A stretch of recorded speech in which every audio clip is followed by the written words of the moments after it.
اور ہمارے ساتھ ڈاکٹر فاروق سلیم صاحب ملک کے معروف ماہر معاشیات تھے، انہوں نے وقت نکالا، ان کا بہت بہت شکریہ۔ بڑی خبر جو نکل کے آئی ہے، ایک تو یہ کہ جویریہ آپا اس نظام انصاف سے بڑی مایوس دکھائی دیتی ہیں، اور ساتھ ساتھ انتظار حسین پنجوتا صاحب نے کھل کر کہا ہے کہ شیخ صاحب کی وفاداریاں تبدیل کرنے کے لیے ان کے اوپر بڑا نفسیاتی اور ذہنی دباؤ ہے، اور شدید دباؤ کے باوجود وہ ڈٹے ہوئے ہیں کہ انہوں نے پیچھے نہیں ہٹنا ہے۔ تو اوورال جو ملک کی سچویشن ہے اس میں ایک طرف ہمیں ہیومن رائٹس وائلیشن کا معاملہ دیکھنا پڑ رہا ہے، دوسری طرف اکنامک کرائسس ہے، اور ان دونوں کے بیچ کے اندر جو مین چیز ہے وہ ہے پولیٹیکل انسٹیبلٹی، اور اس کو فیس کرنا پڑ رہا ہے۔ اس سے کب ہم باہر نکل پائیں گے آنے والا وقت فیصلہ کرے گا۔ نیشنل ڈیبیٹ سے اتنا ہی، جمیل فاروقی کو اجازت دیجیے گا۔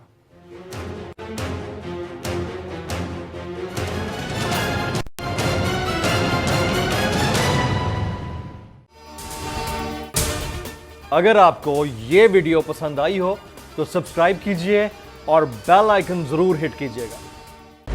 خون ناحق بہت پی چکی یہ زمین، اب کوئی دن میں یہ خون اگلنے کو ہے، ختم ہو جائے گی یہ تماشا گری، وقت پلٹے گا روزے جزا کی طرح۔ یہ جو پشاور میں تازہ لہو ہے بہا، ایک قیامت کرے گا فلک پر بپا۔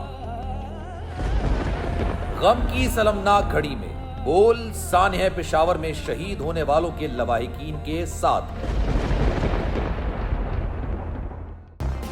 سبسکرائب کریں اور بیل دبائیں تاکہ کوئی خبر رہ نہ جائے۔